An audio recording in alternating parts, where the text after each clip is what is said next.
Welcome to M square tutorials. Friends, ಇಂದಿನ ವಿಡಿಯೋದಲ್ಲಿ ನಾವು ತಿಳ್ಕೊಳ್ಳೋಣ ಇನ್ಪುಟ್ ಟ್ಯಾಗಲ್ಲಿ ಬರುವ ಕೆಲವು ಇಂಪಾರ್ಟೆಂಟ್ ಆಟ್ರಿಬ್ಯೂಟ್ಸ್ ಯಾವುದು ಅಂತ. ವಿಡಿಯೋ ಸ್ಟಾರ್ಟ್ ಮಾಡೋಕ್ಕೂ ಮೊದಲು ಒಂದು ಸ್ಮಾಲ್ ರಿಕ್ವೆಸ್ಟ್. ನೀವು ಇಷ್ಟವರೆಗೂ ನಮ್ಮ ಚಾನಲ್ನ ಸಬ್ಸ್ಕ್ರೈಬ್ ಮಾಡಿಲ್ಲ ಅಂದರೆ ಪ್ಲೀಸ್ ಈ ಚಾನಲ್ನ ಸಬ್ಸ್ಕ್ರೈಬ್ ಮಾಡಿ ಹಾಗೂ ಈ ವಿಡಿಯೋಸ್ನ ಶೇರ್ ಮಾಡಿ. ಬನ್ನಿ ಇವಾಗ ನಾವು ತಿಳ್ಕೊಳ್ಳೋಣ ಇನ್ಪುಟ್ ಟ್ಯಾಗಲ್ಲಿ ಬರುವ ಆಟ್ರಿಬ್ಯೂಟ್ಸ್ ಬಗ್ಗೆ. ಹಿಂದಿನ ವಿಡಿಯೋಸಲ್ಲಿ ನಾವು ನೋಡಿದ್ವಿ ಫಾರ್ಮ್ ಟ್ಯಾಗ್ ಅಂದ್ರೆ ಏನು, ಅದರ ಬೇಸಿಕ್ ಸ್ಟ್ರಕ್ಚರ್, ಮತ್ತೆ ಅದರಲ್ಲಿ ಬರುವ ಡಿಫ್ರೆಂಟ್ ಟ್ಯಾಗ್ಸ್ ಯಾವುದು, ಅದರಲ್ಲೂ ಪರ್ಟಿಕ್ಯುಲರ್ಲಿ ಇನ್ಪುಟ್ ಟ್ಯಾಗ್ ಇದು ಏನು, ಇದು ನಾವು ಏನಕ್ಕೆ ಯೂಸ್ ಮಾಡ್ತೀವಿ, ಇದರ ಬಗ್ಗೆ ತಿಳ್ಕೊಂಡಿದ್ವಿ. ನಿಮಗೆ ಇದರ ಬಗ್ಗೆ ಗೊತ್ತಿಲ್ಲ ಅಂದರೆ ನೀವು ಆಲ್ರೆಡಿ ನಾನು ಮಾಡಿರೋ ವಿಡಿಯೋ ಲಿಂಕ್ ಡಿಸ್ಕ್ರಿಪ್ಷನ್ ಸಿಗುತ್ತೆ, ಅದರಲ್ಲಿ ಹೋಗಿ ನೀವು ಮೊದಲು ಫಾರ್ಮ್ ಟ್ಯಾಗ್ ಅಂದ್ರೆ ಏನು, ಇನ್ಪುಟ್ ಟ್ಯಾಗ್ ಅಂದ್ರೆ ಏನು ಅದರ ಬಗ್ಗೆ ತಿಳ್ಕೊಳ್ಳಿ. ಅದಾದ್ಮೇಲೆ ನೀವು ಮುಂದಿನ ವಿಡಿಯೋ ನೋಡಿದ್ರೆ ನಿಮಗೆ ಅರ್ಥ ಆಗುತ್ತೆ ಇದೇನು ಆಟ್ರಿಬ್ಯೂಟ್ಸ್ ಅಂತ. ಇವಾಗ ನೋಡೋಣ. ಒಂದು ಆಟ್ರಿಬ್ಯೂಟ್ ಆಲ್ರೆಡಿ ನಾವು ನೋಡಿದೀವಿ ಇನ್ಪುಟ್ ಟ್ಯಾಗ್ ಅಲ್ಲಿ ನಾವು ಯೂಸ್ ಮಾಡೋದು ಟೆಕ್ಸ್ಟ್, ಪಾಸ್ವರ್ಡ್, ಟೈಪ್ ಅನ್ನೋ ಒಂದು ಆಟ್ರಿಬ್ಯೂಟ್. ಅದರಲ್ಲಿ ಬರುವ ಡಿಫ್ರೆಂಟ್ ವ್ಯಾಲ್ಯೂಸ್ ಏನೇನಿರುತ್ತೆ ಅಂತ. ಇವತ್ತು ನಾವು ನೋಡ್ತಾ ಇದ್ದೀವಿ ಬೇರೆ ಆಟ್ರಿಬ್ಯೂಟ್ಸ್. ಎಕ್ಸಾಂಪಲ್ ಪ್ಲೇಸ್ ಹೋಲ್ಡರ್ ಇದೆ, ರಿಕ್ವೈರ್ಡ್ ಇದೆ, ಮ್ಯಾಕ್ಸ್, ಮೀನ್, ಮ್ಯಾಕ್ಸ್ ಲೆಂತ್. ಈ ಎಲ್ಲ ಆಟ್ರಿಬ್ಯೂಟ್ಸ್ ನಾವು ಯಾವ ರೀತಿ ಯೂಸ್ ಮಾಡ್ತೀವಿ, ಈ ಇನ್ಪುಟ್ ಟ್ಯಾಗ್ ಅಲ್ಲಿ ಏನಕ್ಕೆ ಯೂಸ್ ಮಾಡ್ತೀವಿ ಅದನ್ನ ಪ್ರಾಕ್ಟಿಕಲ್ ಆಗಿ ತಿಳ್ಕೊಳ್ಳೋಣ. ಆಲ್ರೆಡಿ ನಾನು ಇಲ್ಲಿ ಒಂದು HTML ಪೇಜ್ ನ ಕ್ರಿಯೇಟ್ ಮಾಡಿದ್ದೀನಿ, ನೀವು ನೋಡ್ಬೋದು. HTML ಕೋಡ್ ಬರೆದಿದ್ದೀನಿ. ಇದರಲ್ಲಿ ನಾನು ಫಾರ್ಮ್ ಮತ್ತೆ ಟೇಬಲ್ ಎರಡನ್ನ ಕಂಬೈನ್ ಮಾಡಿ ಒಂದು ಕೋಡ್ ನ ಬರೆದಿದ್ದೀನಿ. ಅದರ ಔಟ್ಪುಟ್ ನೀವು ಇಲ್ಲಿ ರೈಟ್ ಸೈಡ್ ಅಲ್ಲಿ ನೋಡ್ಬೋದು. This is the output. ನಾನು ಯೂಸ್ ಮಾಡಿರೋ ಟ್ಯಾಗ್ಸ್ ಯಾವ್ದಾವ್ದಿದೆ ಅಂತ ಬರೀ ಇನ್ಪುಟ್ ಟ್ಯಾಗ್ ಅಲ್ಲೇ ನಾನು type is equal to text use ಮಾಡಿದ್ದೀನಿ, ನಂಬರ್, ಚೆಕ್ ಬಾಕ್ಸ್, ಫೈಲ್ ಇದೆ, ಇನ್ನ ರೇಡಿಯೋ ಬಟನ್ ಯೂಸ್ ಮಾಡಿದ್ದೀನಿ, ಸಬ್ಮಿಟ್ ಬಟನ್ ಯೂಸ್ ಮಾಡಿದ್ದೀನಿ. ಇವಾಗ ಇದು ಬಿಟ್ಟು ಇದರಲ್ಲಿ ಬೇರೆ ಆಟ್ರಿಬ್ಯೂಟ್ಸ್ ನಾವು ಯಾವ್ದು ಯೂಸ್ ಮಾಡ್ತೀವಿ, ಏನಕ್ಕೆ ಯೂಸ್ ಮಾಡ್ತೀವಿ. ಫಸ್ಟ್ ಆಟ್ರಿಬ್ಯೂಟ್ ನಾವು ನೋಡೋಣ, ರಿಕ್ವೈರ್ಡ್ ಆಟ್ರಿಬ್ಯೂಟ್. ರಿಕ್ವೈರ್ಡ್ ಅಂದ್ರೆ ಇವಾಗ ನಾರ್ಮಲ್ ಆಗಿ ನೀವೊಂದು ಫಾರ್ಮ್ ಫಿಲ್ ಮಾಡುವಾಗ ನೋಡಿರ್ಬೋದು, ಕೆಲವು ವ್ಯಾಲ್ಯೂಸ್ಗೆ ಸ್ಟಾರ್ ಅಂತ ಹಾಕಿರ್ತಾರೆ. ನೀವು ಅದನ್ನ ಏನು ಫಿಲ್ ಮಾಡ್ದಿರ ಸಬ್ಮಿಟ್ ಮಾಡಿದ್ರೆ ಅದು ಒಂದು ಮೆಸೇಜ್ ತೋರಿಸುತ್ತೆ, ಫಿಲ್ ದಿಸ್ ಫೀಲ್ಡ್ ಅಂತ. ಇಲ್ಲ ಅಂದ್ರೆ ದಿಸ್ ಇಸ್ ಕಂಪಲ್ಸರಿ ಫೀಲ್ಡ್ ಅಂತ ಒಂದು ಮೆಸೇಜ್ ತೋರಿಸುತ್ತೆ. ಅದು ಅವರು ಯಾವ ರೀತಿ ಕೋಡ್ ಬರೆದಿರ್ತಾರೆ ಅದರ ಮೇಲೆ. ಅದನ್ನ ನಾವು ಹೇಳ್ತೀವಿ ರಿಕ್ವೈರ್ಡ್ ಫೀಲ್ಡ್ ಅಂತ. ಸೊ ಯಾವ್ದನ್ನ ನಾವು ಕಂಪಲ್ಸರಿ ಫಿಲ್ ಮಾಡ್ತೀವಿ ಅಂದ್ರೆ ಫಿಲ್ ಮಾಡುವಾಗ ಆ ಫಾರ್ಮ್ ಅಲ್ಲಿ ಆ ಪರ್ಟಿಕ್ಯುಲರ್ ಡೇಟಾನ ಫಿಲ್ ಮಾಡಲೇಬೇಕು. ಅದು ಮಾಡ್ದಿರಾ ನೀವು ಸಬ್ಮಿಟ್ ಮಾಡಕ್ ಆಗಲ್ಲ. ಅದನ್ನ ಮಾಡಕ್ಕೆ ನಾವು ಯೂಸ್ ಮಾಡ್ತೀವಿ ರಿಕ್ವೈರ್ಡ್ ಅಂತ. ನೋಡಿ ಆಲ್ರೆಡಿ ನಾನು ಇವಾಗ ಇದರಲ್ಲಿ ನೇಮ್ ಅಲ್ಲಿ ಏನೋ ಒಂದು ಬರೀತೀನಿ. ಫಾರ್ ಎಕ್ಸಾಂಪಲ್ ಎಂ ಸ್ಕ್ವೇರ್ ಬರ್ದಿದ್ದೀನಿ. ಏಜ್ ಏನು ಬರೆದಿಲ್ಲ, ಬೇರೆ ಏನು ಬರೆದಿರ ಸಬ್ಮಿಟ್ ಮಾಡಿದ್ರು ಇದು ಮುಂದೆ ಹೋಗತ್ತೆ, ಏನು ಡಿಫ್ರೆನ್ಸ್ ಏನು ಬರಲ್ಲ ಇದರಲ್ಲಿ. ನೀವು ನೋಡ್ಬೋದು ಇಲ್ಲಿ ಏನು ಬಂದಿಲ್ಲ. ಇವಾಗ ನಾನು ಸೇಮ್ ನೇಮ್ ಅಲ್ಲಿ ನಾನು ಕೊಡ್ತೀನಿ ಇಲ್ಲಿ ರಿಕ್ವೈರ್ಡ್ ಅಂತ, REQUIRED, ರಿಕ್ವೈರ್ಡ್. ಬೆಟರ್ ಇದನ್ನ ನಾವು ಸ್ಮಾಲ್ ಲೆಟರ್ಸ್ ಅಲ್ಲೇ ಬರೆಯೋಣ, ರಿಕ್ವೈರ್ಡ್. ಇಷ್ಟೇ, ಬೇರೆ ಏನು ಬರೆಯೋದಿಲ್ಲ, ಇದಕ್ಕೆ ಬೇರೆ ವ್ಯಾಲ್ಯೂ ಬರಲ್ಲ. ಜಸ್ಟ್ ರಿಕ್ವೈರ್ಡ್ ಅಂತ ನಾವು ಕೊಟ್ಟು ನಾನು ಇದನ್ನು ಸೇವ್ ಮಾಡಿದ್ದೀನಿ. ನೋಡಿ ಇವಾಗ ಪೇಜ್ ನ ರಿಫ್ರೆಶ್ ಮಾಡಿ ಇವಾಗ ನಾನು ಏನು ಫಿಲ್ ಮಾಡಿದ್ರೆ ಸಬ್ಮಿಟ್ ಮಾಡಿದ್ರೆ ನೀವು ನೋಡ್ಬೋದು ಒಂದು ಎರರ್ ಮೆಸೇಜ್ ಇಲ್ಲಿ ತೋರಿಸುತ್ತೆ. ನೋಡಿ ಸಬ್ಮಿಟ್ ಪ್ರೆಸ್ ಮಾಡಿದ ತಕ್ಷಣ please fill out this field. ಇದು ಫಿಲ್ ಮಾಡಿದಿರಾ ನೀವು ಮುಂದೆ ಹೋಗಕ್ಕೆ ಆಗಲ್ಲ. ಇದನ್ನ ನಾವು ಹೇಳ್ತೀವಿ ರಿಕ್ವೈರ್ಡ್ ಫೀಲ್ಡ್ ಅಂತ. If I fill here for example Ajay ಅಂತ ನಾನು ಟೈಪ್ ಮಾಡಿ ಇವಾಗ ಸಬ್ಮಿಟ್ ಮಾಡಿದ್ರೆ ಮುಂದೆ ಹೋಗತ್ತದು. ನಾನು ಇಲ್ಲಿ ಬೇರೆ ಫಂಕ್ಷನಾಲಿಟೀಸ್ ಆಡ್ ಮಾಡಿಲ್ಲ, ಡೇಟಾ ಎಲ್ಲಿ ಹೋಗಬೇಕು ಏನು ಅಂತ. ಜಸ್ಟ್ ಇದೇ ಪೇಜ್ ರಿಫ್ರೆಶ್ ಆಗ್ತಾ ಇದೆ ಅಷ್ಟೇ. ಗೊತ್ತಲ್ಲ, ಇದು ರಿಕ್ವೈರ್ಡ್ ಅಂತ. ನಾವು ಯಾವ ಫೀಲ್ಡ್ ನ ಕಂಪಲ್ಸರಿ ಮಾಡಬೇಕು ಆ ಫೀಲ್ಡ್ ಅಲ್ಲಿ ಆ ಟ್ಯಾಗ್ ಒಳಗಡೆ ನಾವು ರಿಕ್ವೈರ್ಡ್ ಅಂತ ಈ ವ್ಯಾಲ್ಯೂನ ಆಡ್ ಮಾಡಿದ್ರೆ ಅದು ಕಂಪಲ್ಸರಿ ಫೀಲ್ಡ್ ಆಗತ್ತೆ. ಈ ರೀತಿ ಒಂದು ಎರರ್ ಮೆಸೇಜ್ ತೋರಿಸುತ್ತೆ, please fill out this field. Okay, ಅರ್ಥ ಆಯ್ತಲ್ಲ. ಇದು ರಿಕ್ವೈರ್ಡ್ ಅನ್ನೋ ಆಟ್ರಿಬ್ಯೂಟ್. ನೆಕ್ಸ್ಟ್ ಆಟ್ರಿಬ್ಯೂಟ್ ನಾವು ನೋಡೋಣ, ಪ್ಲೇಸ್ ಹೋಲ್ಡರ್ ಅಂತ. ಪ್ಲೇಸ್ ಹೋಲ್ಡರ್ ಅಂದ್ರೆ ಫಾರ್ ಎಕ್ಸಾಂಪಲ್ ಇಲ್ಲಿದೆ, ಇಲ್ಲಿ ನಾನು ಆಲ್ರೆಡಿ ಒಂದು ಲೇಬಲ್ ಕೊಟ್ಟಿದ್ದೀವಿ ನೇಮ್ ಅಂತ, ಇನ್ನೊಂದು ಏಜ್ ಇಲ್ಲಿದೆ. ಇದನ್ನ ನೋಡ್ಕೊಂಡು ನಾವು ಮಾಡ್ಬೋದು. ಸಮ್ ಟೈಮ್ ಈ ನೇಮ್ ಏನು ಕೊಟ್ಟಿರಲ್ಲ, ಈ ಲೇಬಲ್ ತರ ನೇಮ್, ಏಜ್, ಲ್ಯಾಂಗ್ವೇಜಸ್ ಈ ರೀತಿ ಕೊಟ್ಟಿರಲ್ಲ, ಬರೀ ಈ ರೀತಿ ಟ್ಯಾಗ್ಸ್ ಬಂದಿರುತ್ತೆ. ಅದರಲ್ಲೇ ಒಂದು ಡೇಟಾ ಬಂದಿರುತ್ತೆ, ಫಿಲ್ ಯುವರ್ ಫುಲ್ ನೇಮ್, ಈ ರೀತಿ ಎಂಟರ್ ಯುವರ್ ಏಜ್, ಆ ರೀತಿ. ಅದನ್ನ ನಾವು ಹೇಳ್ತೀವಿ ಪ್ಲೇಸ್ ಹೋಲ್ಡರ್ ಅಂತ. ಅದನ್ನ ಯೂಸ್ ಮಾಡೋಕ್ಕೆ ನಾವು ಯೂಸ್ ಮಾಡ್ತೀವಿ ಪ್ಲೇಸ್ ಹೋಲ್ಡರ್ ಅನ್ನೋ ಒಂದು ಆಟ್ರಿಬ್ಯೂಟ್ ನ. See placeholder is equal to ನೀವು ಏನ್ ಇಲ್ಲಿ ಡಬಲ್ ಕೊಟೇಶನ್ ಅಲ್ಲಿ ಟೈಪ್ ಮಾಡ್ತೀರಾ ಆ ವ್ಯಾಲ್ಯೂ ಇದರಲ್ಲಿ ತೋರಿಸುತ್ತೆ. ನೋಡಿ ಇವಾಗ ನೇಮ್ ಅಲ್ಲಿ ನಾನು ಪ್ಲೇಸ್ ಹೋಲ್ಡರ್ ಯೂಸ್ ಮಾಡ್ತಾ ಇದ್ದೀನಿ, ಅದಕ್ಕೂ ಮೊದಲು ಏನೂ ಇಲ್ಲ. ಫಾರ್ ಎಕ್ಸಾಂಪಲ್ ನಾನು ಇದರಲ್ಲಿ ಬರ್ತೀನಿ, ಇದರಲ್ಲಿ ಫಿಲ್ ಮಾಡೋಣ. Placeholder is equal to your full name. Save ಮಾಡಿ ಈ ಬ್ರೌಸರ್ ಅಲ್ಲಿ ಪೇಜ್ ನ ರಿಫ್ರೆಶ್ ಮಾಡಿ, see automatically your full name ಇಲ್ಲಿ ಬರ್ತಾ ಇದೆ. ಇದನ್ನ ನಾವು ಪ್ಲೇಸ್ ಹೋಲ್ಡರ್ ಅಂತ ಕರಿತೀವಿ. ನೀವಿಲ್ಲಿ ಟೆಕ್ಸ್ಟ್ ಈ ಟೆಕ್ಸ್ಟ್ ಬಾಕ್ಸ್ ನ ಸೆಲೆಕ್ಟ್ ಮಾಡಿದ ತಕ್ಷಣ ಅದು ಏನಾದ್ರೂ ಟೈಪ್ ಮಾಡಿದ ತಕ್ಷಣ ಅದು ಹೊರಟೋಗುತ್ತೆ. ದಟ್ ಈಸ್ ಜಸ್ಟ್ ಫಾರ್ ಡಿಸ್ಪ್ಲೇಗೆ ಮಾತ್ರ. ಇದು ಆಕ್ಚುಯಲ್ ವ್ಯಾಲ್ಯೂ ಅಲ್ಲ. ಫಾರ್ಮ್ ಫಿಲ್ ಮಾಡುವಾಗ ತೋರ್ಸಕ್ಕೆ ಡೇಟಾ ಅಷ್ಟೇ. ಏನಾದ್ರೂ ಟೈಪ್ ಮಾಡಿದ್ರೆ ಅದು ಹೊರಟೋಗುತ್ತೆ. ಏನು ಟೈಪ್ ಮಾಡಿಲ್ಲ ನೀವು, ಯುವರ್ ಫುಲ್ ನೇಮ್ ಅಂತಿದೆ, ನೀವು ಸಬ್ಮಿಟ್ ಮಾಡಿದ್ರೆ ಈ ರಿಕ್ವೈರ್ಡ್ ಅಂತ ಕೊಟ್ಟಿದ್ರೆ ಫಿಲ್ ಮಾಡಬೇಕು ಅಂತ ತೋರಿಸುತ್ತೆ.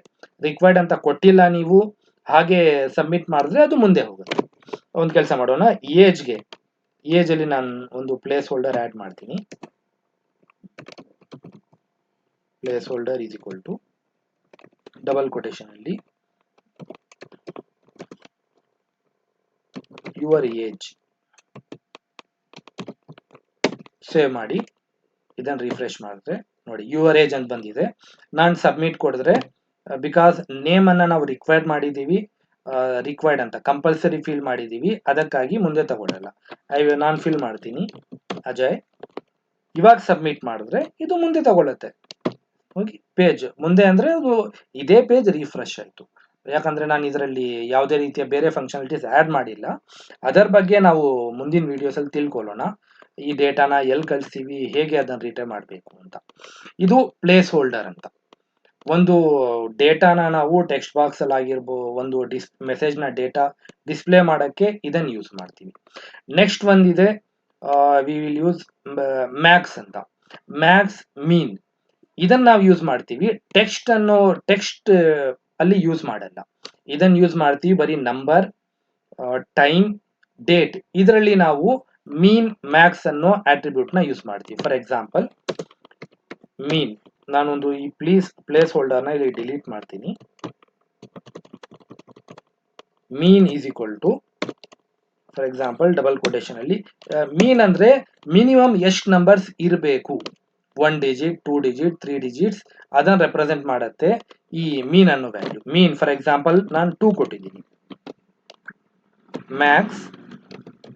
ಮ್ಯಾಕ್ಸ್ ಈಸ್ ಈಕ್ವಲ್ ಟು ನಾನು ಕೊಟ್ಟಿದ್ದೀನಿ 100. ಮೀನ್ 2 ಕೊಟ್ಟಿದ್ದೀನಿ, ಮ್ಯಾಕ್ಸ್ 100 ಕೊಟ್ಟಿದ್ದೀನಿ.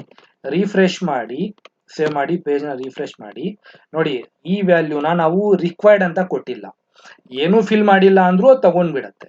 ಇಲ್ಲ ಫಿಲ್ ಮಾಡಿದ್ರೆ, ಫಾರ್ ಎಕ್ಸಾಂಪಲ್ ನಾನು 1 ಕೊಟ್ಟಿದ್ದೀನಿ, 1. ಇವಾಗ ಸಬ್ಮಿಟ್ ಮಾಡಿದ್ರೆ ಒಂದು ಎರರ್ ಮೆಸೇಜ್ ಬರುತ್ತೆ ನೋಡಿ. ಫಸ್ಟ್ ನೇಮ್ ನ ಫಿಲ್ ಮಾಡೋಣ, ಅಜಯ್. ಇವಾಗ ಸಬ್ಮಿಟ್ ಕೊಡಿದ್ರೆ ನೋಡಿ ಇಲ್ಲಿ ಒಂದು message, value must be greater than or equal to 2, because ನಾವು ಮಿನಿಮಮ್ ಮೀನ್ ಅನ್ನೋ ವ್ಯಾಲ್ಯೂ 2 ಕೊಟ್ಟಿದ್ದೀವಿ. ಅಂದ್ರೆ ಮಿನಿಮಮ್ 2 ಇರಬೇಕು, 2ಗಿಂತ ದೊಡ್ಡದಿರ್ಬೇಕು. ಇಲ್ಲ ಮ್ಯಾಕ್ಸಿಮಮ್ 100.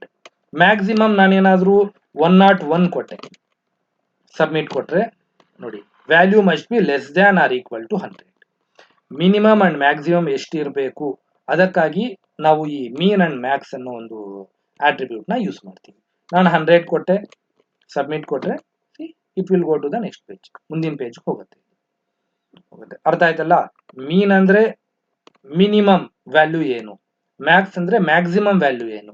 ಈ ಮೀನ್ ಅಂಡ್ ಮ್ಯಾಕ್ಸ್ ನ ನಾವು ಯೂಸ್ ಮಾಡ್ತೀವಿ ಈ type is equal to number ಕೊಟ್ಟಿದೀವಲ್ಲ, ಈ ರೀತಿ ನಂಬರ್, ಡೇಟ್, ಟೈಮ್, ಇದಕ್ಕೆ ಮಾತ್ರ ಯೂಸ್ ಮಾಡ್ತೀವಿ. ಬೇರೆ ಟೆಕ್ಸ್ಟ್ ಇದೆ, ಚೆಕ್ ಬಾಕ್ಸ್ ಇದೆ, ಇದಕ್ಕೆ ನಾವು ಇದನ್ನ ಯೂಸ್ ಮಾಡಕ್ಕಾಗಲ್ಲ. ಯೂಸ್ ಮಾಡಿದ್ರು ಅದರ ಪ್ರಯೋಜನ ಏನೂ ಇರಲ್ಲ. ಅರ್ಥ ಆಯ್ತಲ್ಲ ಫ್ರೆಂಡ್ಸ್, ಮೀನ್ ಅಂಡ್ ಮ್ಯಾಕ್ಸ್ ಯಾವ ರೀತಿ ಯೂಸ್ ಮಾಡ್ತೀವಿ ಅಂತ. ನೆಕ್ಸ್ಟ್ ನಾವು ನೋಡೋಣ. ಇವಾಗ ನಾನು ಇದು ರಿಕ್ವೈರ್ಡ್ ಇಲ್ಲಿ ಪ್ಲೇಸ್ ಹೋಲ್ಡರ್ ನ ಡಿಲೀಟ್ ಮಾಡ್ತೀನಿ ಇಲ್ಲಿ ಟೆಕ್ಸ್ಟ್ ಅಲ್ಲಿ. ನೆಕ್ಸ್ಟ್ ಆಟ್ರಿಬ್ಯೂಟ್ ನ ನಿಮ್ಗೆ ಎಕ್ಸ್ಪ್ಲೈನ್ ಮಾಡಕ್ಕೆ ಈಸಿ ಆಗ್ಲಿ ಅಂತ.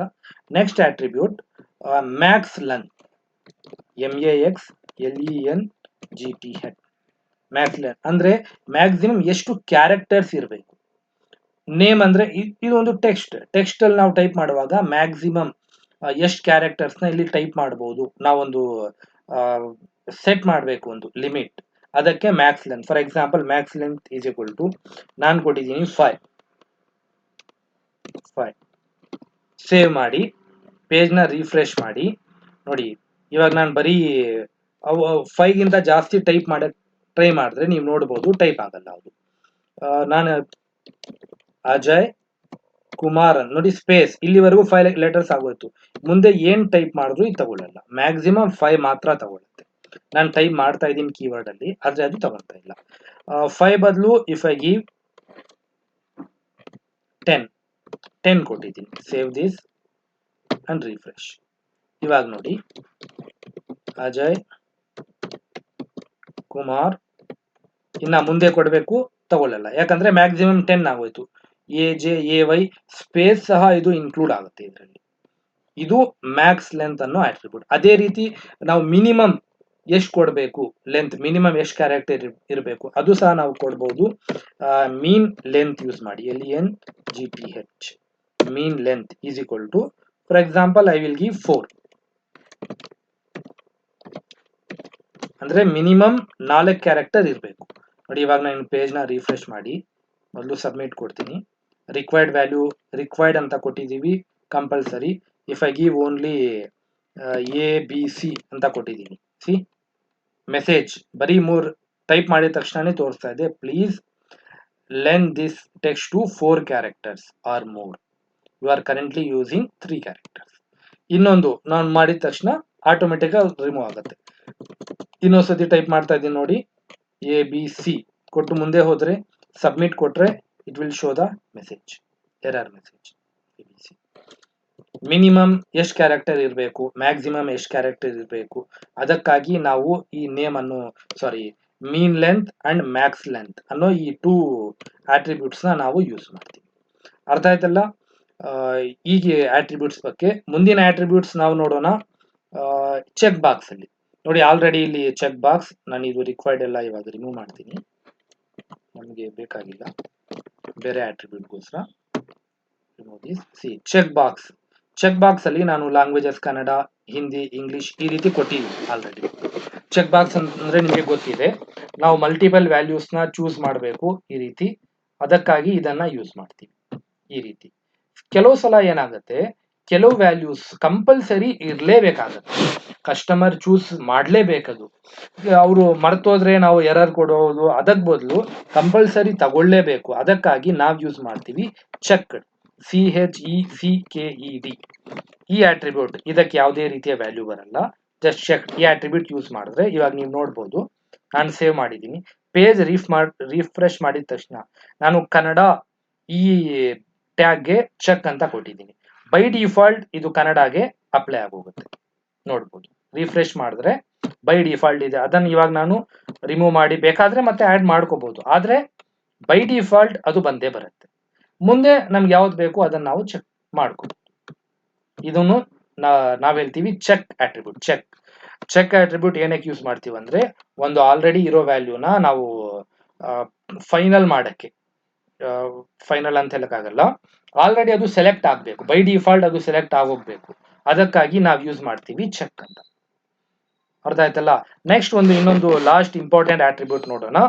ಅದು ಬರುತ್ತೆ ಫೈಲ್. ನಾವೇನಾದ್ರೂ ಒಂದು ಫೈಲ್ ಅಪ್ಲೋಡ್ ಮಾಡುವಾಗ ಯಾವ ರೀತಿ ಫೈಲ್ ಅಪ್ಲೋಡ್ ಮಾಡಬೇಕು, ಅದಕ್ಕಾಗಿ ನಾವು ಯೂಸ್ ಮಾಡ್ತೀವಿ ಈ type is equal to file ಅನ್ನೋದು ಯೂಸ್ ಮಾಡಿದ್ರೆ ಈ ರೀತಿ ಬರುತ್ತೆ. ಫೋಟೋಗೆ ನಾನು ಕೊಟ್ಟಿದ್ದೀನಿ, ಚೂಸ್ ಫೈಲ್ ಅಂತ ಕೊಟ್ರೆ ನೋಡಿ, ಒಂದ್ಸತಿ ನಾನು ಇದನ್ನ ಸೆಲೆಕ್ಟ್ ಮಾಡ್ತೀನಿ, ಚೂಸ್ ಫೈಲ್. ನೀವು ನೋಡ್ಬೋದು ಒಂದು ಹೊಸ ಪಾಪಪ್ ವಿಂಡೋ ಬರುತ್ತೆ, ಅದರಲ್ಲಿ ಎಲ್ಲಾ ರೀತಿಯ ಫೈಲ್ಸ್ ತೋರಿಸುತ್ತೆ. ಇದರಲ್ಲಿ ಸಿ ಹಿಯರ್, ಇಲ್ಲಿ ನೀವು ನೋಡಬಹುದು ಆಲ್ ಫೈಲ್ಸ್ ಆಪ್ಷನ್ ಇರುತ್ತೆ. ಇಲ್ಲ, ನಾನು ಪರ್ಟಿಕ್ಯುಲರ್ಲಿ ಬೇಕಾಗಿರೋ ಫೈಲ್ಸ್ ಮಾತ್ರನೇ ಬೇಕು, ನಾರ್ಮಲಿ ನಮಗೆ PDF ಬೇಕು, ಅದಕ್ಕಾಗಿ ನಾವು ಯೂಸ್ ಮಾಡ್ತೀವಿ ಎಕ್ಸೆಪ್ಟ್ ಅನ್ನೋ ಒಂದು attribute. Accept is equal to double quotation ಒಳಗಡೆ ಯಾವ ನಮ್ಗೆ ಫೈಲ್ ಬೇಕು ಆ ಫೈಲ್ ಬರಿಬೇಕು ಡಾಟ್ ಜೊತೆ, .pdf. ನೋಡ್ಬೋದು ನೀವು .pdf ನಾನು ಕೊಟ್ಟಿದ್ದೀನಿ.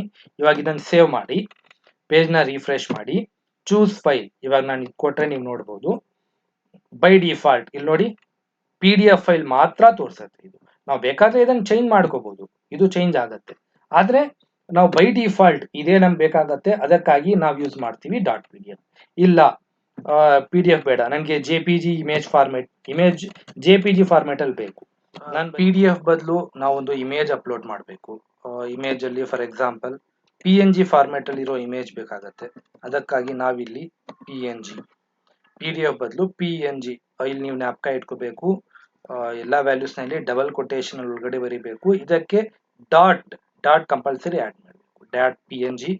ಇದನ್ನ ಸೇವ್ ಮಾಡಿ, ಇವಾಗ ಇಲ್ಲಿ ರಿಫ್ರೆಶ್ ಮಾಡಿ, ಚೂಸ್ ಫೈಲ್ ನ ಸೆಲೆಕ್ಟ್ ಮಾಡಿದ್ರೆ ಇವಾಗ ಬರೋ ಪಾಪಪ್ ವಿಂಡೋ ಅಲ್ಲಿ ನೀವು ನೋಡ್ಬೋದು, ಇಲ್ಲಿ PNG ಫಾರ್ಮೆಟ್ ಇಮೇಜ್ ಇದ್ರೆ ಅದು ತೋರ್ಸತ್ತೆ. ಬರೀ ಆ ಇಮೇಜಸ್ ಮಾತ್ರ ತೋರ್ಸತ್ತೆ, ಬೇರೆ ತೋರ್ಸಲ್ಲ. ನೀವು ಒಂದು ಬೇರೆ ಫೋಲ್ಡರ್ ಹೋದ್ರೆ for example select this folder, ಇದರಲ್ಲಿ ಯಾವ್ಯಾವ PNG ಫಾರ್ಮೆಟ್ ಅಲ್ಲಿ ಇರುತ್ತೆ ಆ ಇಮೇಜಸ್ ಮಾತ್ರ ತೋರ್ಸುತ್ತೆ. ಅರ್ಥ ಆಯ್ತಲ್ಲ? ಇದ್ರಲ್ಲಿ ನಿಮ್ಗೆ ಯಾವ್ದು ಬೇಕೋ ಸೆಲೆಕ್ಟ್ ಮಾಡ್ಬೋದು. ಇಲ್ಲ ಬೇರೆ ಫಾರ್ಮೆಟ್ ಚೇಂಜ್ ಮಾಡ್ಕೋಬೇಕಂದ್ರೆ ಇಲ್ಲಿ ಆಲ್ ಫೈಲ್ಸ್ ಕೊಟ್ರೆ ಬೇರೆ ಎಲ್ಲಾ ಫಾರ್ಮೆಟ್ ಇಲ್ಲಿ ತೋರ್ಸುತ್ತೆ. ಇದು ನಾವು ಯಾವ ರೀತಿ ಎಕ್ಸೆಪ್ಟ್ ಅನ್ನೋ ಆಟ್ರಿಬ್ಯೂಟ್ ನ ಯೂಸ್ ಮಾಡ್ತೀವಿ ಅಂತ. ಅರ್ಥ ಆಯ್ತಲ್ಲ ಫ್ರೆಂಡ್ಸ್? ಇಂದಿನ ವಿಡಿಯೋದಲ್ಲಿ ನಾವು ನೋಡಿದೀವಿ ಯಾವ್ಯಾವ ಡಿಫ್ರೆಂಟ್ ಆಟ್ರಿಬ್ಯೂಟ್ಸ್ ಬರುತ್ತೆ ಅಂತ. ಒಂದು attribute place holder, required, max, min, max length, min length, accept, check. ಈ ಆಟ್ರಿಬ್ಯೂಟ್ಸ್ ಬಗ್ಗೆ ನಾವು ನೋಡಿದೀವಿ. ಇದರಲ್ಲಿ ನಿಮ್ಗೆ ಏನಾದ್ರೂ ಡೌಟ್ಸ್ ಇದ್ರೆ, ಅರ್ಥ ಆಗಿಲ್ಲ ಅಂದ್ರೆ ನೀವು ಕಮೆಂಟ್ ಸೆಕ್ಷನ್ ಅಲ್ಲಿ ತಿಳಿಸಿ.